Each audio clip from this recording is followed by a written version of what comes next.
team, and you and your team are filming the slums in the Philippines and poor people. You show problems which are in the daily life, and especially Manila, I think, right? People Yes, living on the streets in Manila. Why do you do that? because we want to spread awareness. Like I said, most rich and middle class Filipinos do not care about the poor. They do not want to talk about poverty. They want to talk about good things in life. So, we have more than 100 million people in the Philippines. And majority of the population are living below poverty line. And who cares about them? The government, most politicians in the Philippines have no clue, have no idea how to solve poverty. If someone will run in the office, if someone will get involved in politics, he will try to learn how to adapt in the system. The thing is, he will learn how to mix, how to blend with the rotten, corrupt system that we currently have. That's what he's trying to learn when he gets involved in politics. But ask him, does he really understand? Does he have any clues how to solve poverty? The answer is no. The answer is none. And that's what's going on in the Philippines, and it just continues. The cycle continues every day, every year, every decades. It's just the way it is. Okay. If you say he, do you mean anyone in specific or some just every politician? Well, most politicians, Okay. I mean, I wouldn't mention a name, but Mhm. you know, that's the way it goes in the Philippines. Okay. Is it dangerous your work if when your team and you are filming those scenes? Is it dangerous in those areas where you're moving around? I can say 50-50 because crime in the Philippines is very high. Kidnapping, holdups, robbery. It happens every day. But like I said, we Filipinos are easygoing people. When my team go to slum communities in the Philippines, of course, people are happy that we are there because we are giving something to them. We are giving them groceries. We are giving them the help that we can give to them. So they are happy. But of course, there are some bad people, there are some bad apples, that I mean you'll never know. Anything can happen. But we just continue what we are doing because we want to spread awareness, and that's our main goal. And also to help our, fellow Filipinos. We are reaching one family at a time. So we are trying to give our best, the best help that we can give them. Okay. How was it to grow up in the Philippines for you? Well, uh, I was in the middle class family, but growing up in the Philippines, growing up in Manila, I saw how the grassroots level Filipinos are being oppressed by corruption by the government. And not only by the government, but also by businessmen, by corrupt businessmen. They exploit the poor for cheap wages, long hours of work, etc., etc. So, I mean, don't get me wrong. I mean, of course, there are rich people all over the world. In the Philippines, to be specific, there are rich people, there are middle class, but majority of the people are poor. And the poor people outnumber the rich and the middle class.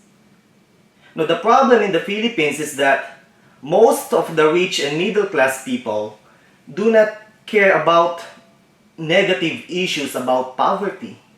They don't want to talk about this poor guy. They want to talk about good things in life. And that's what the problem in our society. our society in the Philippines is very rotten.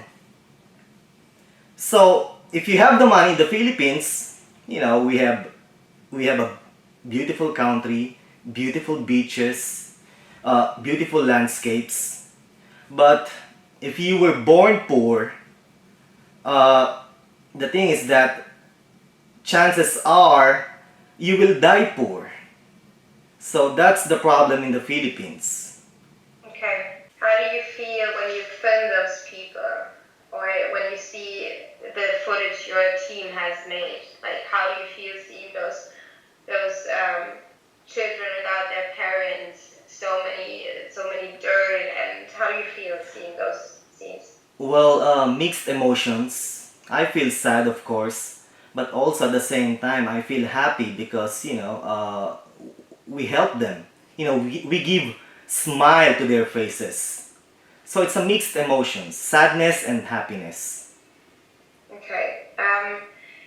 Because we don't have slums in Germany.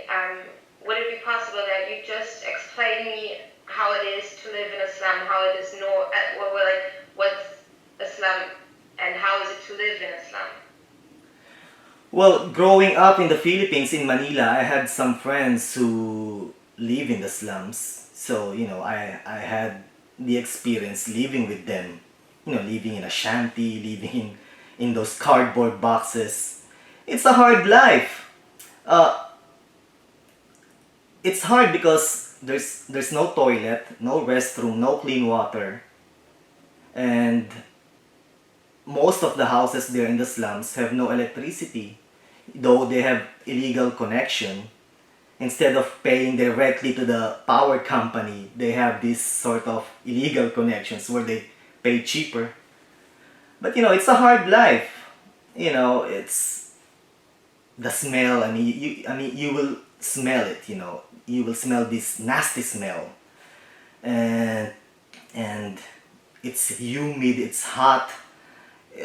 I don't know. It's hard. It's a hard life indeed. Okay. And especially, with an empty stomach. It's hard to sleep with an empty stomach. Many of those people are poor and they're not eating well. Many of them are malnourished. Many children living in the slums are malnourished. So it's a hard life. But life goes on, life continues. They're just trying to survive, in any way they can in their everyday um, lives. but if they have empty stomachs, is it well? That's just an example. Is it often that there are many fights, violence in those slums? Oh yeah, of course. Crimes do happen every day, especially in Manila. And like I said, the crime rate is very high. And it continues to go high. It continues to grow. Because we have more than 100 million Filipinos. There are more than 100 million population in the Philippines. And the concentration of the population is in Metro Manila. Many people from the countrysides, they go to Manila to find for jobs. They go to Manila to work, only to find nothing. You know. Yeah. So of course, if there is poverty, what's next? Crime or crimes with an S. Um, can you give me examples for those crimes? Well, I experienced those crimes. I have been robbed a lot of times when I was in college. Broad daylight. It happens. It's normal in the Philippines. When you open the TV and watch the news, you will see bad things happening in the community. It's normal. There's no surprise about it. It happens every day. Okay.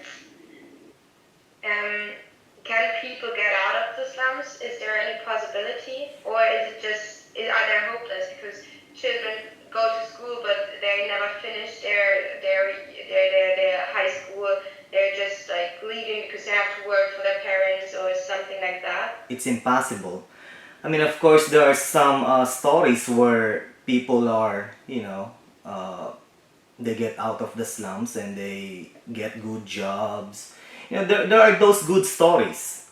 But when talking about as a whole in general, it's impossible. The slums will be there forever. We are overpopulated. And economically, Philippines is not doing that well. Of course, there are rich people, but the rich are getting richer and richer, but the poor remain poor. When when a person was born as a poor, chances are he or she will die poor.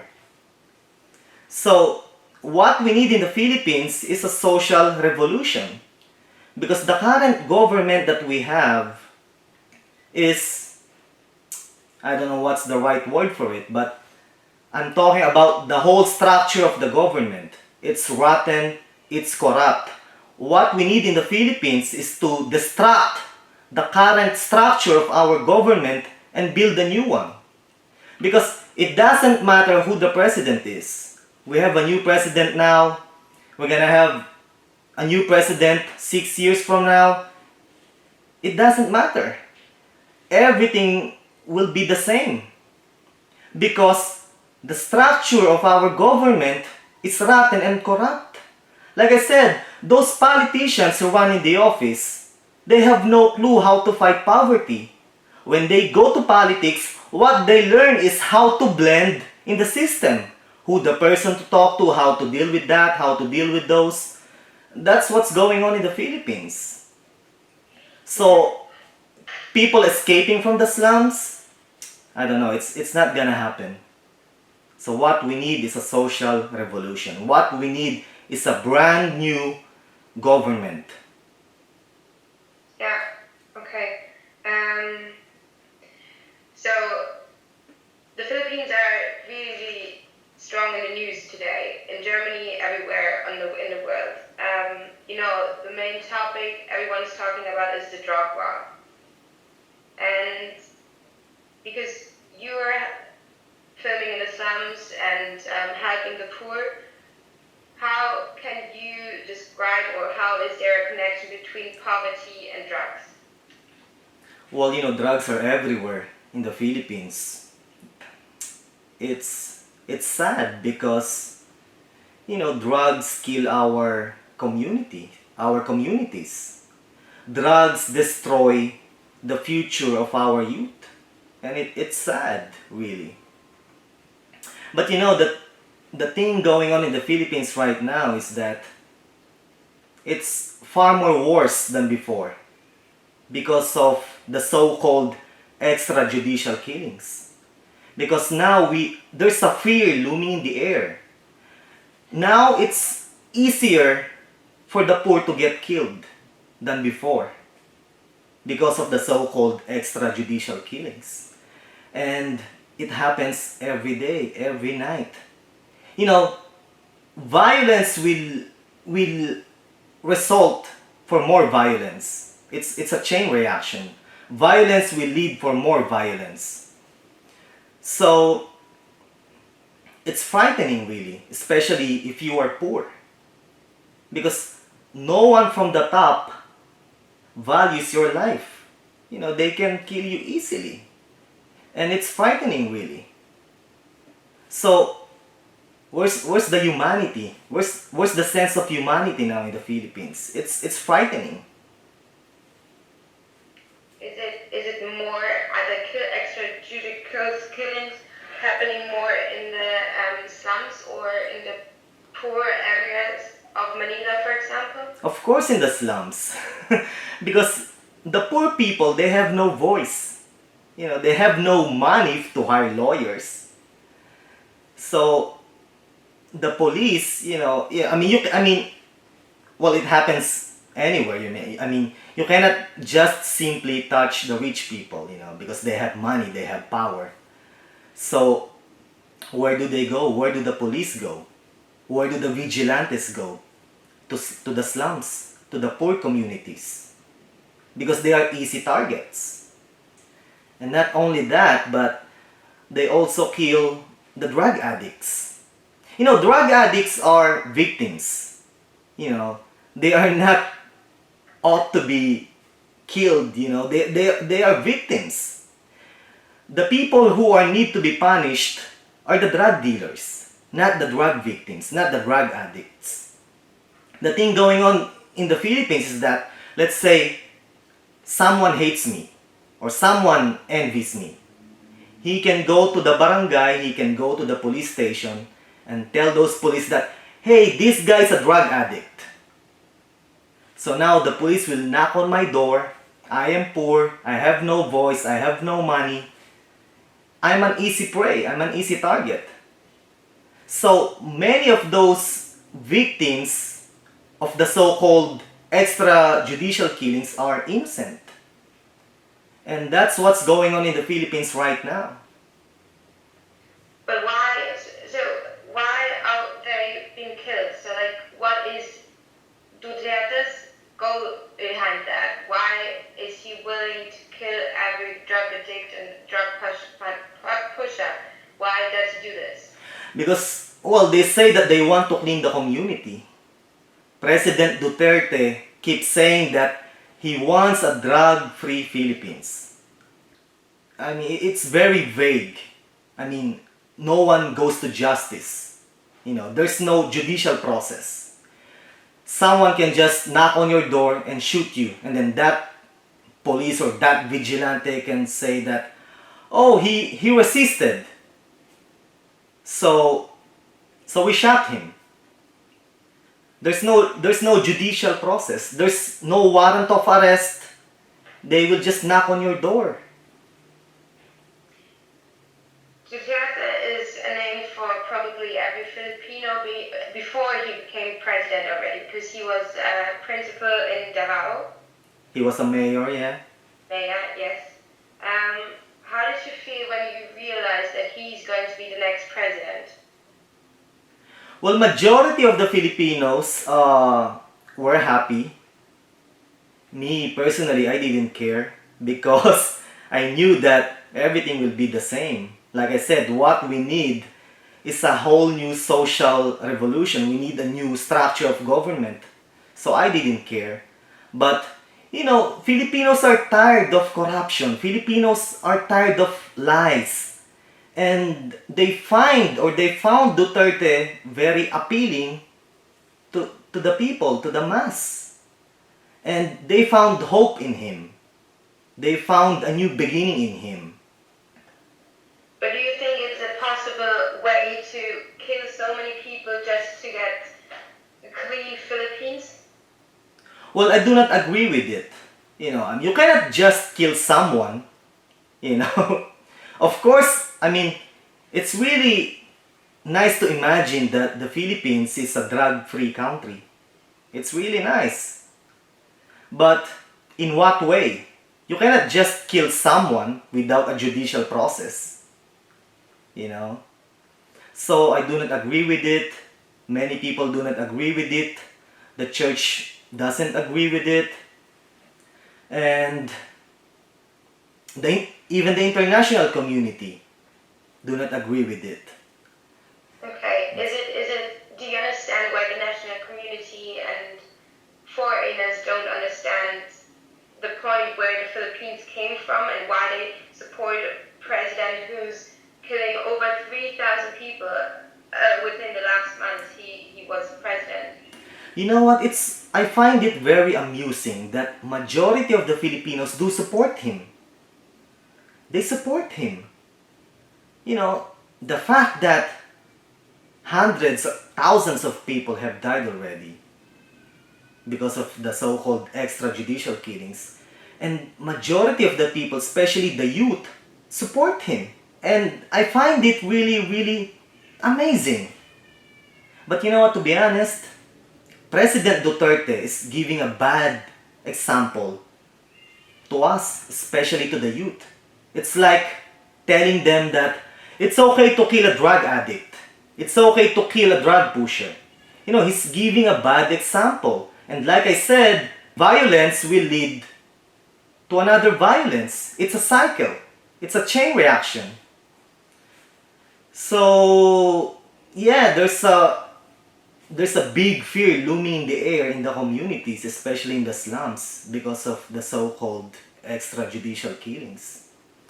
And now there's right, that leads to my next questions. There are so many journalists reporting about those extrajudicial killings, and how important is it that those journalists report about the Philippines and the problems and what's going on right now there? Oh, thank goodness that there are journalists who cover those incidents. You know, it's a good thing that we have the freedom, to share to the world what is going on in the Philippines. Can you imagine if there's no freedom of press? You know, it's like living it's like living in the medieval period, you know. People will be oppressed more and repressed more by the government. Yeah, yeah. But you understand because they're sick and tired of the criminals. Yes, yes, because they are sick and tired of it. Many of us, many of my fellow country folks live below poverty line, and they simply want change. They want a big change in the Philippines. That's what they want. Okay. But why that I don't know if you already I asked this question, but I don't know if you really answered it fully. Why does Duterte want them to be dead, and why is he not only just like putting them into prison or just to rehabilitation? Why is it okay to kill them? Why don't they take another step? Because it's easier to kill someone than to put that someone in the judicial process. You know, it's easy to kill someone. Plus, our prisons are overcrowded. you know, it's easy to kill someone. So that's the bottom line of it. How is it with the drug pusher? If you just go to the police and say, "Hey, I'm a drug dealer," what's going to happen? Well, I never heard someone that a drug pusher surrenders himself. I never heard the story. I know that drug addicts surrender themselves, and I find it very funny. If I'm a drug addict, why would I admit to someone that I'm a drug addict? I should just keep it to myself, you know. Plus, I'm a victim here. I'm not a drug pusher. I use drugs, but I'm not a drug pusher. So why would I surrender myself? But there's a big fear looming in the community. There's a big fear looming in the air that if you're a drug addict, you're the next target.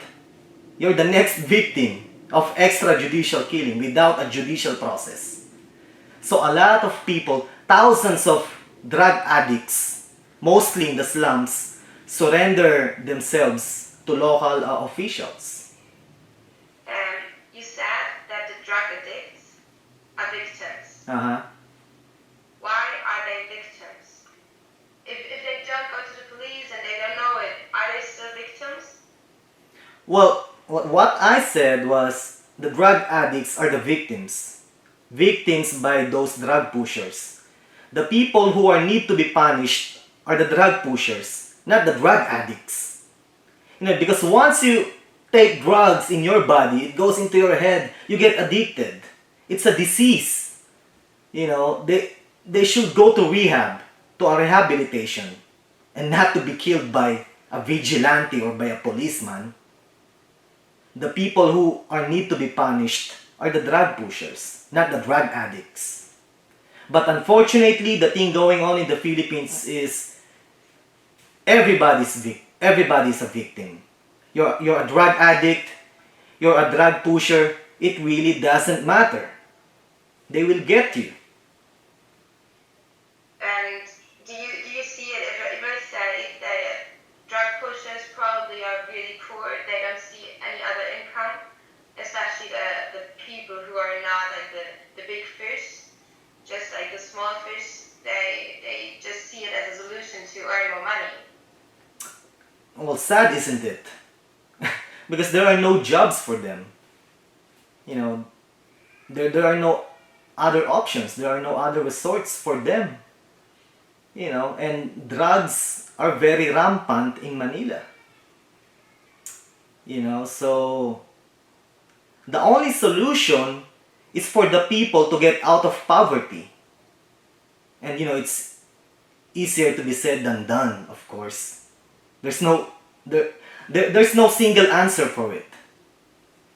But the thing is, those politicians, they do not have any clues on how to solve poverty. What they care about is how to enrich themselves.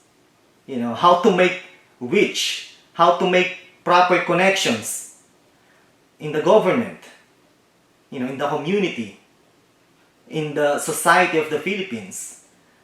That's what they care about. Okay.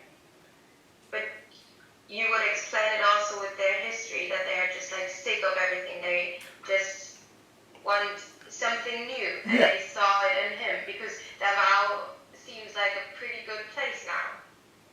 That's what they say. I mean, I have never been to Davao. I don't know. That's what they say. It can be true or not. I don't know. I haven't been there. Okay. But yeah, Filipinos are very tired of corruption and lies. So they want something new. They want to get out of poverty. So yeah, majority of them do support him, of what he does. Okay. To see another perspective of him, is there anything where you say, okay, that's a good point, what he's doing good? Well, you know what? When he said that he's against U.S. foreign policies, he keeps saying that he's anti-U.S. imperialism, his anti-U.S. foreign policies. I do agree with him. Because one of the major reasons why the Philippines is poor is because of the grip of the United States government. Because the United States government control our political, economic, and social structures. The US government dictate us what to do. And I do agree with him that we need to be free. Our country needs to stand by itself. We Filipinos need to stand on our own feet. We do not need the United States of America. And like I said, one of the major reasons why we are poor is because of them. Don't get me wrong, I live in Los Angeles. Americans are good people. Americans are great people. But it's the government, the lobbying in the politics. That's what the problem is. The United States government want to control the whole world. And we were invaded by the Spaniards for almost 400 years. And then in 1898, we just had this 3 months of freedom. And then the Americans came. So when they came, they controlled us. They brainwashed us. They put in our heads, they put in our minds that we cannot live, that we cannot survive without them. And it continues up to now. The problem in the Philippines is that many Filipinos, especially the youth, have a big colonial mentality. Our local culture, beliefs, and traditions don't matter anymore. What matters is that the Hollywood way of life, we want to be like them. So that's also one of the problems why the Philippines is poor. Because we have no sense of nationalism. And that's what we need. A sense of nationalism to loom in the air. And that's what we need in the Philippines. Yeah, that reminds me that you couldn't, at the beginning, you couldn't really define what the Philippines are. You couldn't really grab it. Yes, because the thing is that Philippines is a small country. Of course we want to have our independence. Well, they say that we are free, but the truth is behind the curtains, we are not free. There are people on the top who control us like puppets. And like I said, I do agree President Duterte that the Philippines must be free, that we need to be free from the grip of the United States of America. But you know what? Does he really understand what he's talking about? Because if he understands that the Philippines must be free, he keeps saying that, oh, I am anti-US imperialist, I am anti-US foreign policies. But he insisted that the former dictator, President Marcos, must be buried in the National Hero Cemetery, ASAP, ASAP. Now the question is, didn't he understand, doesn't he know that the former dictator Marcos was the number one puppet of the United States in the 1970s? The former President Marcos sold the Philippines to the United States. He sold our natural resources to foreign powers. So the big question is, how much did the Marcos family paid him? No, it's just my assumption. But politics is politics. It does happen wherever you go. Yeah, I see that. Another question, because of Duterte, we talked about the killings and the people who support him. Do you think life in the Philippines became safer, or is it just no different? Or what do you think? Is life safer? Because many people argue now it's safer. It's safer. Well, you know what? Ask someone to go to the Philippines. And ask that someone to go to the slum community. Ask the people, are the lives of the people have been changed under the administration of President Duterte? The answer is no. Nothing has changed. Poor are still poor. Poor are still dying as poor. Nothing has changed really. And it's worse now, to be honest. It's far even worse because there's a fear looming in the air. Because the lives of the poor now are cheaper now than before. Well, you know what?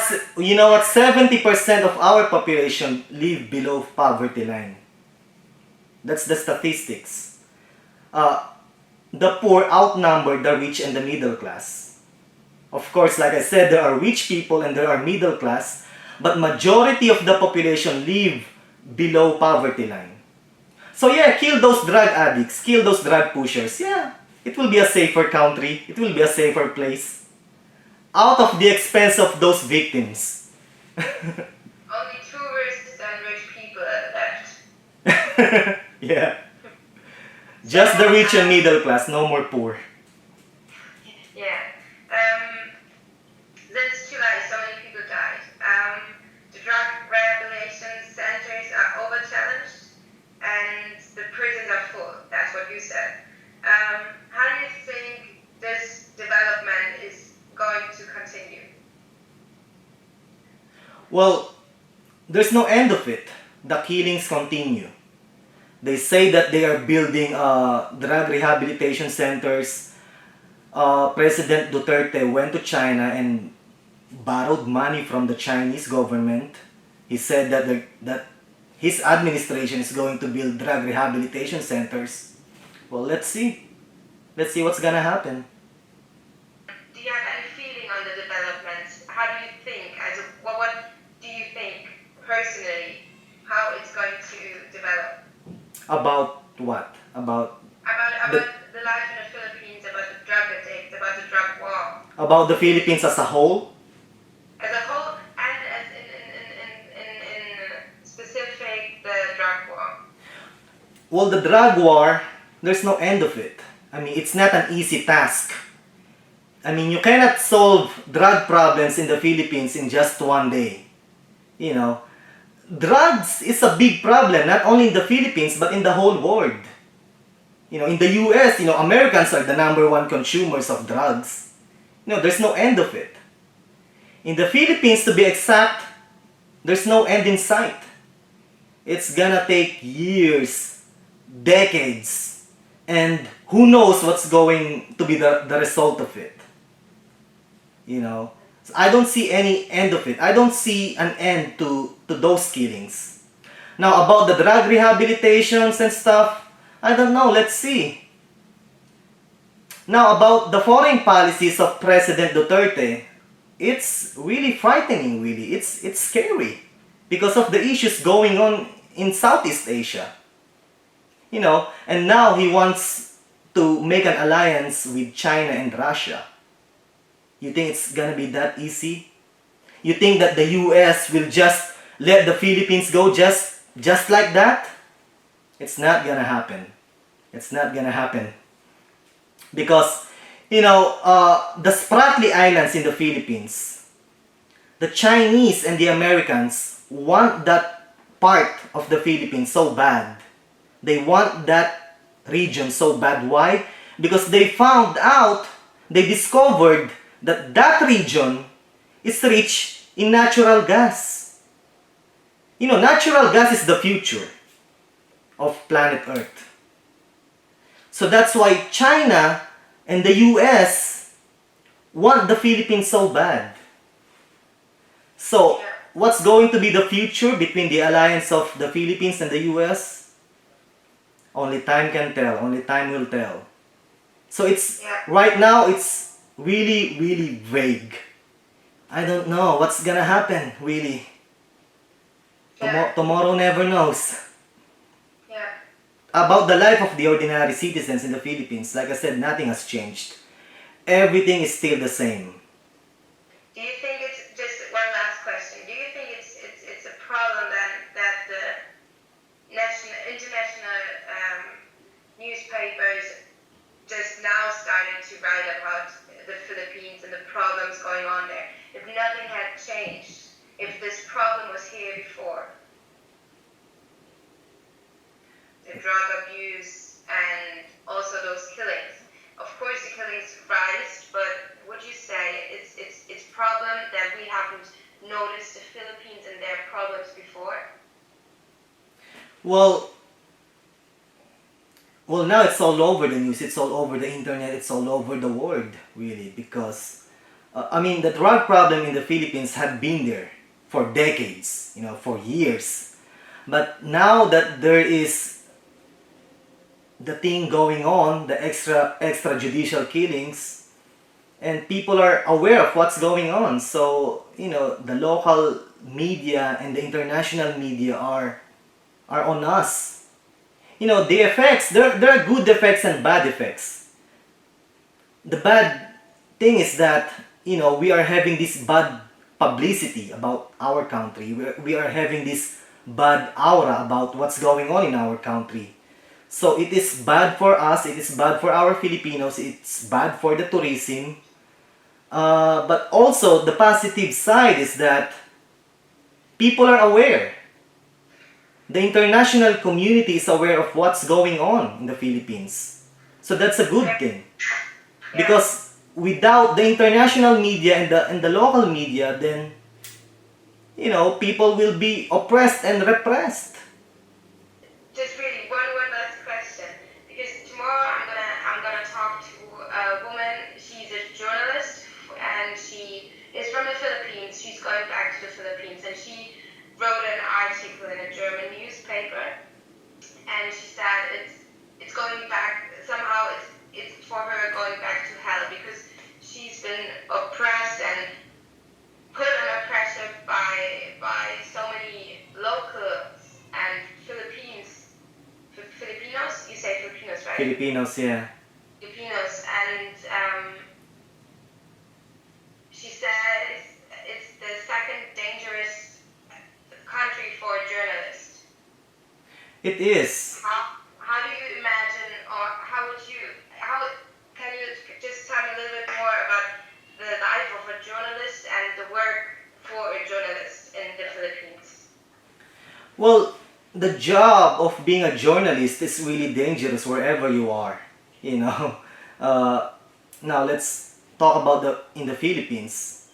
Of course, life of being a journalist in the Philippines is dangerous because you cannot just simply talk negative things about certain people who are in power. You know, my mother was a journalist. My father used to work for Manila Bulletin. That's that's the biggest newspaper company in the Philippines. Now he's retired. My mother was a journalist. Now, my mother and father were activists way back in the late 60s and 70s during the Marcos regime. And my father and mother were part of this revolutionary movement against the dictatorship of Marcos.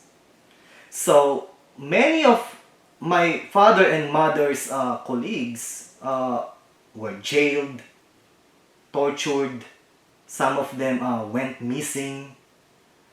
So, well, I mean, I didn't grow up in the 60s and 70s, but my mother and father told me stories. They told me stories about what was going on during the Marcos regime.